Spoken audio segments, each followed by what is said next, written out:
नमस्कार भक्तों, स्वागत है आप सभी का हमारे चैनल भक्ति महोत्सव में। आज हम आपको पुरुषोत्तम मास का 10वां अध्याय सुनाने जा रहे हैं। तो चलिए शुरू करते हैं 10वां यानी कि 10वां अध्याय।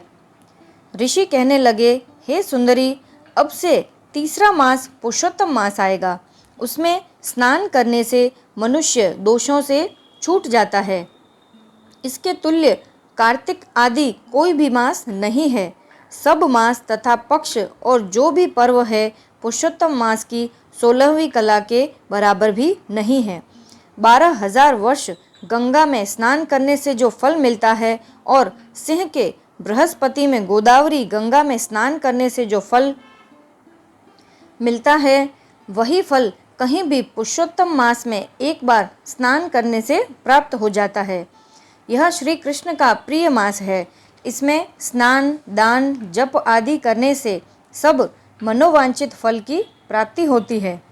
इसलिए तुम भी पुरुषोत्तम मास की सेवा करो।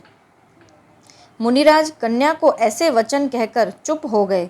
श्री कृष्ण कहने लगे, हे अर्जुन, मुनि के वचन सुनकर भावों से प्रेरित होकर वह मूढ़ बाला क्रोधित होकर बोली कि हे ब्राह्मण, मुझको आपके वचन ठीक नहीं लगे।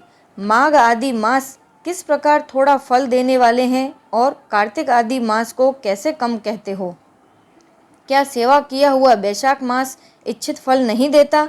यह तो मलिन मास सब कर्मों में निंदित है। हे मुने, सूर्य संक्रांति से रहित मल मास को आप कैसे श्रेष्ठ कह सकते हैं? इस प्रकार क्रोध से कहे गए ब्राह्मण की पुत्री के वचनों को सुनकर ऋषि का शरीर जलने लगा और नेत्र लाल हो गए, परंतु फिर भी मित्र की कन्या को श्राप नहीं दिया और सोचने लगी कि कन्या मूर्ख है, अपने हित अहित को नहीं जानती है। पुरुषोत्तम का महात्म्य जो बड़े बड़े ज्ञानी भी नहीं जानते, तो कम बुद्धि वाले पुरुष और कन्याएं कैसे जान सकती हैं?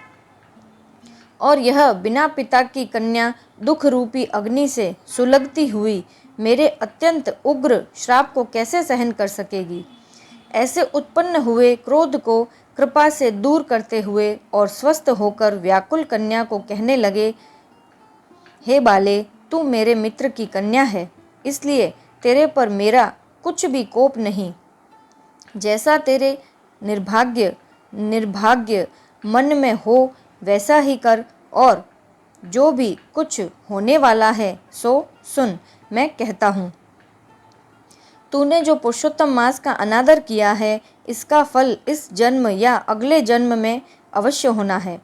क्योंकि तेरा पिता मेरा मित्र था, इसलिए तुझको श्राप नहीं देता हूँ कि तू बालक है और अपने शुभ तथा अशुभ को नहीं पहचानती है।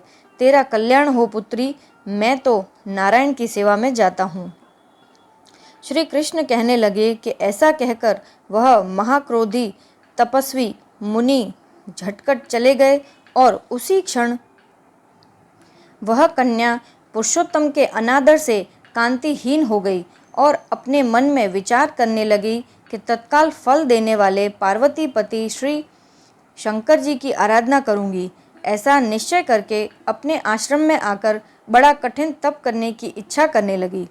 सूत जी कहने लगे, वह बाला प्रबल मुनि के वचनों को निंदित कर तथा बहुत फल वाले विष्णु और सावित्री पति ब्रह्मा को छोड़कर अपने वन आश्रम में केवल भगवान शंकर की सेवा करने लगी।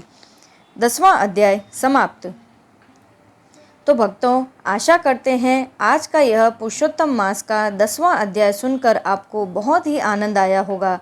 इसी तरह हमारे साथ हमारे चैनल पर जुड़े रहें और हमारे चैनल को लाइक, शेयर और सब्सक्राइब ज़रूर से करें। जय श्री कृष्णा। ओम नमो भगवते वासुदेवाय नमः।